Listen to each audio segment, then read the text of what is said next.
80 குழந்தைகளை களவாடி விற்பனை செய்த ஒரு பெண்மணி இன்றைய தினம் கைது செய்யப்பட்டிருக்காங்க என்ற ஒரு செய்தி மிக பரபரப்பை ஏற்படுத்தியிருக்கின்றது. ஒரு குழந்தை இல்லை, 2 குழந்தை இல்லை, 80 குழந்தைகள். சிறுமி தந்தை இல்லாத நேரத்தில் வீட்டில் தன்னுடைய பாட்டிகிட்ட சொல்லியிருக்கிறா, நான் படிக்க போகிறேன்னு சொல்லி போட்டு தன்னுடைய ரூம் கதவை அடித்து போட்டு தற்கொலை பண்ணிட்டா. 25 கோடி ரூபாவுக்கு குழந்தைகளை விற்பனை செய்யப்பட்டதாக சொல்லப்படுகின்றது. தம்பதிகளுடைய விந்தணு மற்றும் கரு முட்டைகளை வேறொரு பெண்ணுடைய வயிற்றில் வளர்க்கப்பட்டு பெற்றுக் கொடுப்பதாக உறுதி அளிக்கப்பட்டு தான் இந்த பெண் செயல்பட்டு வந்திருக்கிறாங்க. யாழ்ப்பாணத்தில் ஒரு வங்கியில் கூட்டுற துடைக்கிற வேலைகளை செய்யக்கூடிய ஒரு பெண்மணி இன்றைய தினம் தற்கொலை பண்ணியிருக்கிறாங்க. ஒரு அம்மாவோ ஒரு அக்காவோ தெரியலை.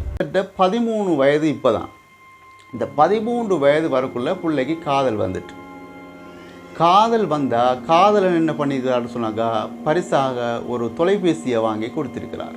80 குழந்தைகளை களவாடி விற்பனை செய்த ஒரு பெண்மணி இன்றைய தினம் கைது செய்யப்பட்டிருக்காங்க என்ற ஒரு செய்தி மிக பரபரப்பை ஏற்படுத்தியிருக்கின்றது. ஒரு குழந்தை இல்லை, 2 குழந்தை இல்லை, 80 குழந்தைகள்.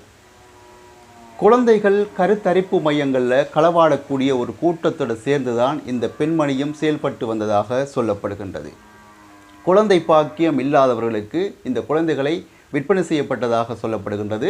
ஒரு குழந்தை 30 லட்சம் தொடக்கம் 40 லட்சம் வரைக்கும் விற்பனை செய்யப்பட்டதாக சொல்லப்படுகின்றது.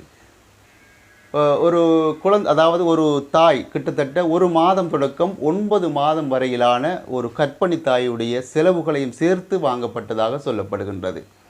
25 கோடி ரூபாவுக்கு குழந்தைகளை விற்பனை செய்யப்பட்டதாக சொல்லப்படுகின்றது. தம்பதிகளுடைய விந்தணு மற்றும் கரு முட்டைகளை வேறொரு பெண்ணுடைய வயிற்றில் வளர்க்கப்பட்டு பெற்றுக் கொடுப்பதாக உறுதி அளிக்கப்பட்டு தான் இந்த பெண் செயல்பட்டு வந்திருக்கிறாங்க.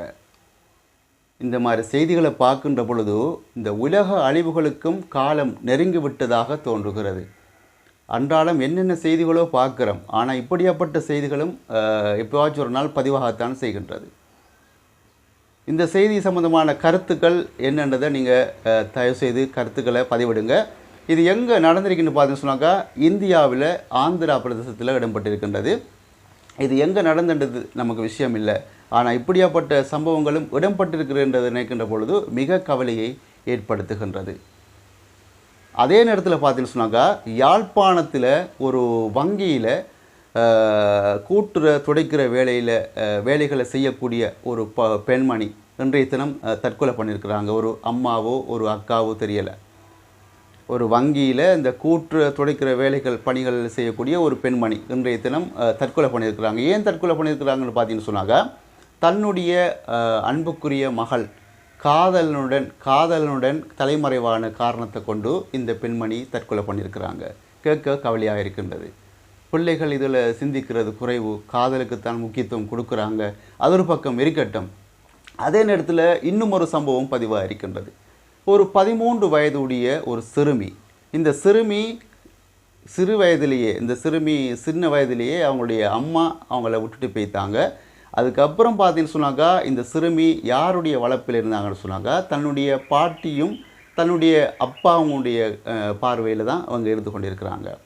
இப்படியே இருந்து கொண்டிருக்குள்ள கிட்டத்தட்ட 13 வயது. இப்போ தான் இந்த 13 வயது வரக்குள்ள பிள்ளைக்கு காதல் வந்துட்டு, காதல் வந்தால் காதலன் என்ன பண்ணியிருக்கிறான்னு சொன்னாக்கா பரிசாக ஒரு தொலைபேசியை வாங்கி கொடுத்திருக்கிறார். இந்த தொலைபேசியை தன்னுடைய தந்தையுடைய பார்வைக்கு வந்து விட்டது. தந்தை கோபத்தில் தொலைபேசியை எடுத்து கண்ணா பின்னமாக உடைச்சி போட்டார். இதை மனசில் வச்சுருந்த இந்த 13 வயது சிறுமி தந்தை இல்லாத நேரத்தில் வீட்டில் தன்னுடைய பாட்டிகிட்ட சொல்லியிருக்கிறா, நான் படிக்க போகிறேன்னு சொல்லி போட்டு தன்னுடைய ரூம் கதவை அடித்து போட்டு தற்கொலை பண்ணிட்டா. எங்கே போகுது நாடு? இது போன்ற செய்திகளை நீங்கள் தினமும் பார்க்க வேண்டும் என்று சொன்னால் எந்த ஒரு சேனலை சப்ஸ்கிரைப் பண்ணிவிட்டு வீடியோக்களை பாருங்கள். நான் போடுகின்ற அனைத்து வீடியோக்களும் உடனுக்குடன் உங்களுக்கு நோட்டிஃபிகேஷனாக வந்து சேரும் என்பதில் சந்தேகம் கிடையாது. இன்னும் ஒரு செய்தியில் உங்கள் அனைவரையும் சந்திக்கும் வரை விடைபெறும் நான் என்றும் உங்கள் அன்பின் தோழன் தாஜுதீன் ரைஸ். நன்றி.